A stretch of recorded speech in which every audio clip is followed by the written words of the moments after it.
going on, everybody? It's Everyday Armory. Today I want to talk to you about my newly completed 43X MOS. The reason why I purchased this gun and fell in love with this gun is because it's not too big, it's not too small, it's kind of like right in the middle. Stop it. Get some help. I love the fact that the grip of the firearm fits easily in my hands. It doesn't feel really small, and that my pinky doesn't hit my wrist as I'm trying to grip it. Just so we can start it off, the magazine and firearm are empty, so we do our safety check. So the purpose of me buying this firearm was I wanted something that was small and compact, that was easily concealable, but had the capacity of a larger firearm. I'm here to tell you right now, we don't care. Let me tell you. We don't care. And this one fit the category perfectly. So we can start off with the accessories that I added. First, we start with the Harrington Arms 43X universal compensator. And I picked this compensator because not only is it specially made for the gun, but it has like a rubber washer in between the compensator and the slide to make it easily, and you can install it really easy. It doesn't require any screws or anything like that. And it does have ports on the top side and on the sides of the compensator. And to pair this compensator with the barrel, I chose a True Precision blacked out threaded barrel. So the reason why I chose this barrel is because I have a couple of True Precision barrels and I never really had any issues with them. They're made very well. I mean, this one fit what I was going for as far as the look for my firearm. I didn't want anything like, you know, pearlescent gold or something that really stood out. I really just wanted like pretty much an all black kind of firearm. And so this worked out pretty perfectly. I know this has like a, I don't know if you can see it, but the True Precision stamp on the top. But for some reason, I mean, I like it though. It's not over the top. It's purposeful. So I like the fact that that's on there. I did keep the stock slide for the Glock Gen 5. I kept it because I like the way it looks. It has everything that I needed to have. It has the rear serrations with the front serrations, and it helps with when you want to do a check of the firearm. So I really like that. I didn't see a purpose of buying an aftermarket slide, and by it coming with MOS, I decided to pair that with the 407K Hollow Sun. I chose for the Hollow Sun because I have a lot of Hollow Sun red dots. I have some Trigicons and a couple of others, and I never had any issues with the Hollow Sun optics.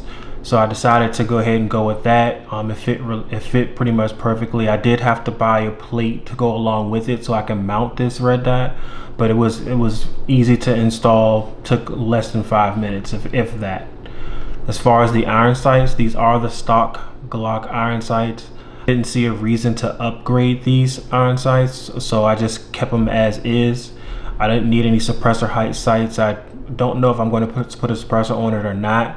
And I can still see the stock sights fine, even if the red dot was to go out for whatever reason.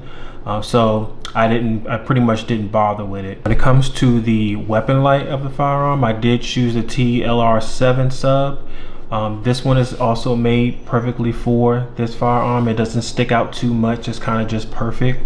It's 500 lumens, and it's easy to turn on and turn off because it has these little pedals that's right here on both sides of the firearm, so you can hit it with your finger or your thumb if you need to.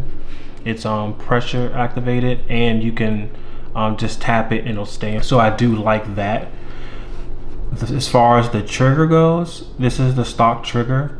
I know a lot of people who don't like the stock Glock triggers because they kind of say that it's real gritty, and so I haven't had any issue with it. I actually like the Glock's the stock triggers. I may or may not decide to upgrade these to maybe like a flat trigger, but right now it's not really pressing because I'm not having any issues with it.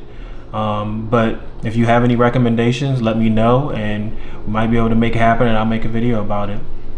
So the magwell that I decided to go with is the Tyrant CNC magwell. I purchased it because I wanted something to help me easily reload magazines if I needed to. and it does really well with doing that. It's not really wide and stick out too much, and it makes it easily just to load a magazine if need be. Swap, load another magazine in it, and it looks really good. It fits in, it matches the slide, it makes everything look really nice, aesthetically pleasing. As far as the magazines I use the stock OEM magazines. I know Shield Arms have a 15 round magazine. I've been hearing a couple of things saying that they having reliability issues, but I'm not really sure if it's still a thing or not. But I'm thinking about trying it out and testing it for myself. But when it comes to life or death situations right now, I'd rather stick to the OEM magazines. So the stock magazines come with 10. You can do +1 in the barrel. But I also have these Tyrant CNC 4 round mag extensions. And so this pretty much gives me my 15 rounds for each magazine, which is pretty much the same as what the Glock 19s carry anyway. So I like using these. They do what I needed to do. I haven't had any malfunctions. So on an everyday carry situation, I would rather just stick with these. So this is my Glock 43X. If you liked everything that you saw, please like, subscribe. I'll make more videos about my firearms that I do carry and that I like. If you have any suggestions on different kind of builds that you'd like to see, also let me know, and then I can work on that myself.